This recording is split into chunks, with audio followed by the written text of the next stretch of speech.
Notre effet domino cette semaine peut se résumer par l'équation suivante, pas franchement glamour d'ailleurs. 1. Les Européens, et surtout les Français, c'est bien connu, consomment trop de médicaments.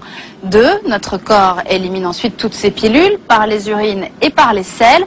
3. Tout part ensuite dans les égouts. 4. Et au final, des traces de nos médicaments ici, dans les fleuves et notamment dans la Seine, parce que des égouts jusqu'au cours d'eau, rien ne peut arrêter ces milliards de molécules de paracétamol, d'antibiotiques, de contraceptifs. C'est ce qu'a démontré en septembre dernier le rapport de la très sérieuse Académie de pharmacie. L'enquête d'Anna Salzberg, vous allez le voir, fait un peu peur. Elle nous emmène d'abord en région parisienne, dans une station d'épuration. C'est aussi là que commencent les problèmes. Ce n'est pas une promenade très bucolique, mais ici les visiteurs apprennent beaucoup. Ce matin, ils sont étudiants et sont venus voir à quoi ressemble la deuxième station d'épuration de France par la taille. Le site de Valenton draine les eaux usées de 2 millions de franciliens. Lessive, douche ou chasse d'eau. Ces chasses d'eau qui entraînent avec elles de drôles de molécules. C'est ce qu'Yves Lévy voulait montrer ce matin à ses étudiants. Il y a des médicaments dans nos égouts et les stations n'y peuvent rien. La station permet d'éliminer un certain nombre de molécules en fonction de leurs caractéristiques physico-chimiques. Donc le problème, c'est qu'il reste des micro-traces de produits qui vont ensuite être déversés dans la rivière. Anxiolytiques, antibiotiques, contraceptifs, les médicaments arrivent à la station et en repartent sans être complètement dégradés par les bactéries. Car ici, c'est la nature qui travaille. Ce sont les bactéries qui mangent les molécules et purifient nos eaux. Suivant les médicaments, jusqu'à 90% des molécules résistent et passent à travers les mailles. C'est d'autant plus gênant qu'en France, il se consomme de très grandes quantités de produits pharmaceutiques. Avec les Allemands, les Français battent même des records en Europe. 47 boîtes de comprimés par an et par individu, tout âge confondu. Toutes ces ordonnances finissent par former une rivière de médicaments à la sortie des tuyaux. Comme ici avec notre station de Valenton qui rejette dans la Seine toute l'eau qu'elle a traitée.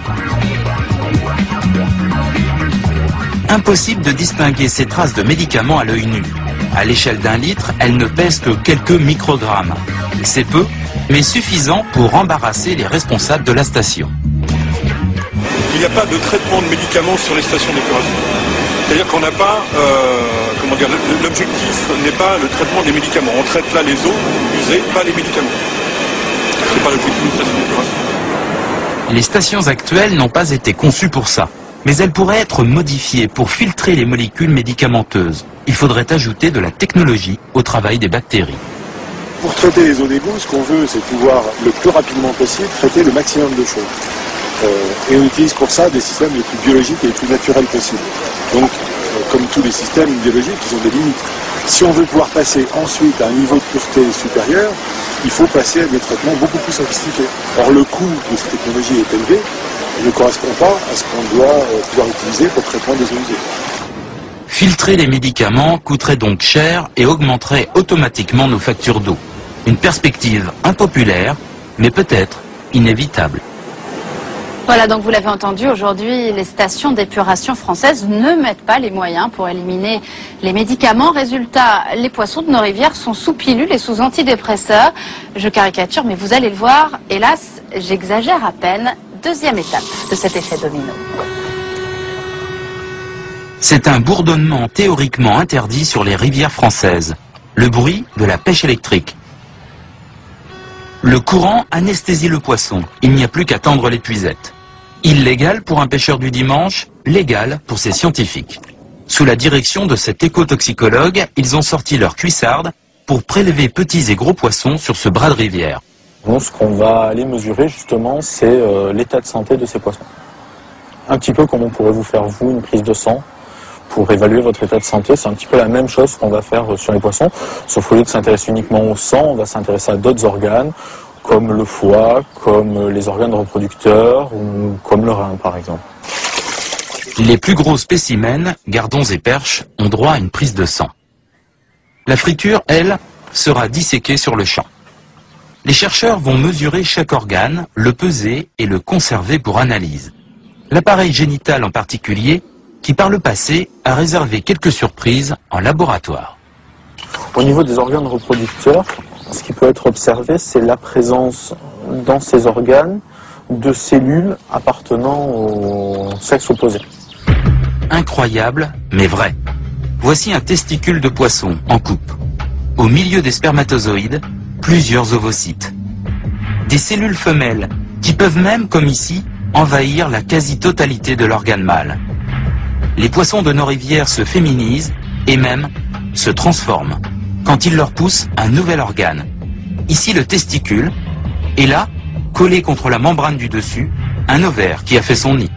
Ce poisson est devenu hermaphrodite.